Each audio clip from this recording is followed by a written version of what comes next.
안녕하세요. 주권 선교사 방송입니다.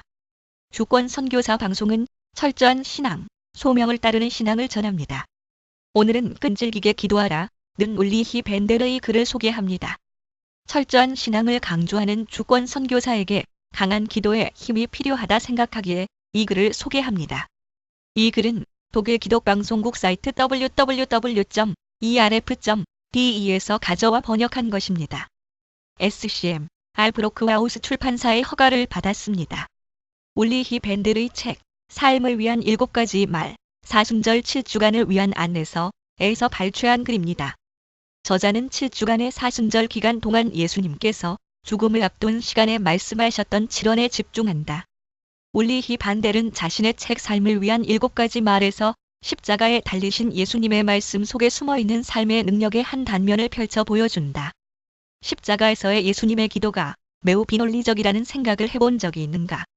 나의 하나님이여, 나의 하나님이여, 어찌하여 나를 버리셨나이까? 만약 하나님이 예수를 버리셨다면 어떻게 예수님이 하나님께 말을 걸 수 있는 것일까? 불합리하지 않은가? 예수님이 기도하신 시편 22편도 역시 비논리적이다. 다윗은 하나님께 버림을 받았다. 최소한 그가 이렇게 고백한다. 전에는 하나님이 함께 하셨다. 오직 주께서 나를 모태에서 나오게 하시고 내 어머니의 젖을 먹을 때에 의지하게 하셨나이다. 내가 날 때부터 주께 맡긴 바 되었고 모태에서 나올 때부터 주는 나의 하나님이 되셨나이다.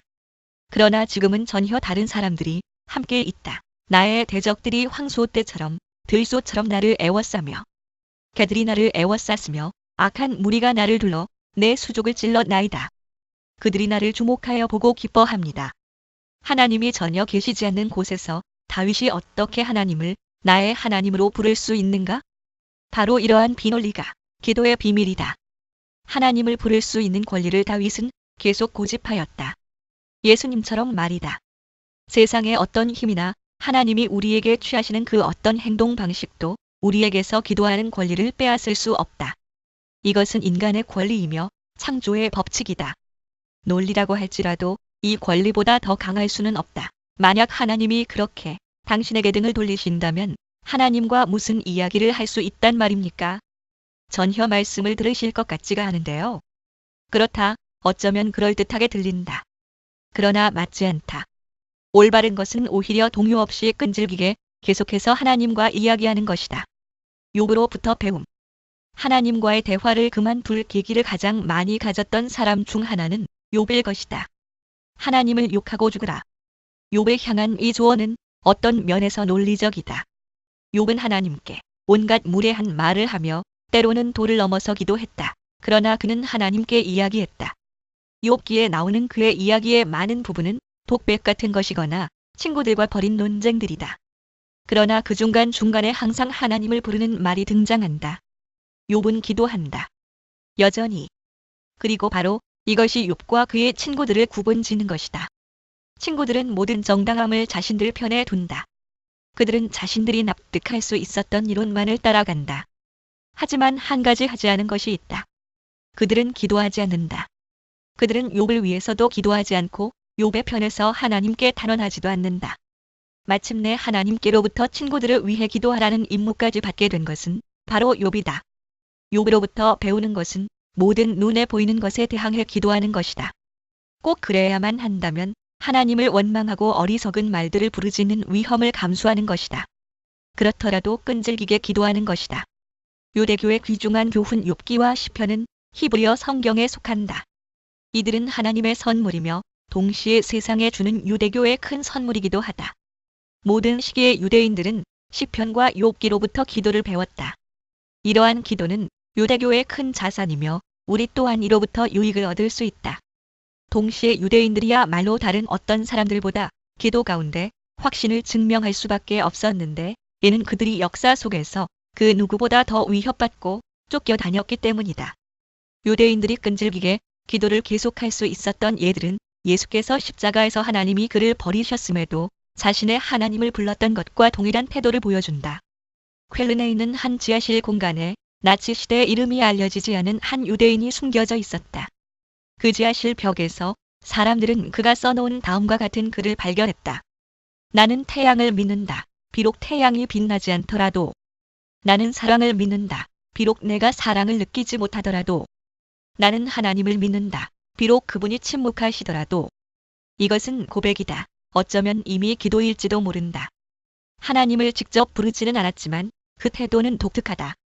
하나님께 항거하는 기도, 다음의 기사는 더 직접적으로 기도와 연결되어 있다. 이 이야기는 엘리 비젤이 들려준 것인데 그는 아우슈비츠와 부헨발트의 강제 수용소에 수감되었던 사람이다. 16세기 스페인에서 한 유대인 공동체가 살던 곳에서 추방을 당했지. 그들은 배를 타고 이리저리 도망을 다니다가 어느 사막 끝에 좌초된 거야. 피난민들 중에는 부부와 두 자녀로 구성된 한 가족이 있었어. 배고픔과 목마름이 그들을 괴롭혔지. 그래서 그들은 어떤 도시나 마을, 친절을 베푸는 장소를 찾을 희망을 품고 길을 떠났어. 그들은 배고픔을 더 이상 견디지 못할 때까지 희망을 버리지 않고 걷기를 멈추지 않았어. 어느 날 저녁 그들은 더 이상 갈 힘이 없어 쉬기로 했지.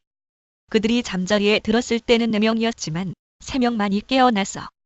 그들은 어머니를 땅에 묻고 어머니를 위해 죽은 자를 위한 기도 카디쉬를 드렸지. 그리곤 무에서 무로의 행진을 계속했어. 마침내 그들은 다시 쉴 수밖에 없었지. 3명이 누웠으나 아버지와 1명의 자녀 2만이 깨어났어. 그들은 다른 아이를 땅에 묻고 카디쉬를 드렸지. 다음번에는 2명이 쉬려고 누웠으나 아버지만이 깨어났지. 아버지는 자신의 죽은 아이를 안고 하나님께 이야기했어. 우주의 주님, 이 아이의 어미는 굶어 죽었고 저는 카디쉬 기도를 드렸습니다. 이 아이의 동생이 굶어 죽었고 저는 카디쉬를 드렸습니다. 이제 이 아이가 굶어 죽었고 저는 당신이 제게 원하시는 것이 무엇인지 압니다. 당신은 저를 시험하시려 합니다. 당신은 저를 절망의 끝으로 몰아넣으시려 합니다. 당신은 제가 카디쉬 드리는 것을 멈추게 하려 하십니다. 당신을 믿는 것을, 당신께 가까이 나가려는 것을 멈추게 하려 하십니다. 이제 우주의 주님이시여, 저는 당신께 말하겠습니다. 아니요. 당신은 성공하실 수 없다고요. 저는 계속 당신을 믿을 것이며 당신에게 반항하며 카디쉬 기도를 드릴 것입니다. 하나님께 항거하는 기도. 십자가상 예수님의 기도 속에는 이러한 신념 같은 것이 들어있다. 나의 하나님, 어찌하여 나를 버리셨나이까? 나의 탄식과 하나님의 능력, 우리에게 일어날 수 있는 마지막 일은 말없이 하나님을 향하는 것이다. 더 이상 탄식밖에 나오지 않을 때라도 아무도 이것을 우리에게서 빼앗을 수 없다. 그리고 내게 탄식조차 할 힘이 없을 때에는 내 안에 계신 성령께서 하나님께 탄식하심으로 하나님이 나를 도우신다. 이렇게 하나님은 모든 상황 속에서 절대적으로 나의 기도를 원하신다는 것을 보여주신다. 동시에 하나님은 기도 가운데 확고하고 끈질기게 임할 것을 보여주신다. 이것은 내게 아주 많은 힘을 요구할 수도 있다. 이 요구는 인간의 힘을 넘는 것처럼 보이기도 한다. 하지만 그럴 때 하나님은 하나님의 영의 능력을 더하셔서 내가 나의 권리인 기도하기에서 물러나지 않을 수 있도록 하신다. 오늘날의 적용. 당신 삶의 그 어떤 어려움도 하나님이 당신의 기도를 원하지 않으신다는 것을 의미하지 않는다. 하나님은 언제라도, 오늘이라도 당신에게 어려움이 있는 날이 전혀 없더라도 기도를 듣기 원하신다. 들어주셔서 감사합니다.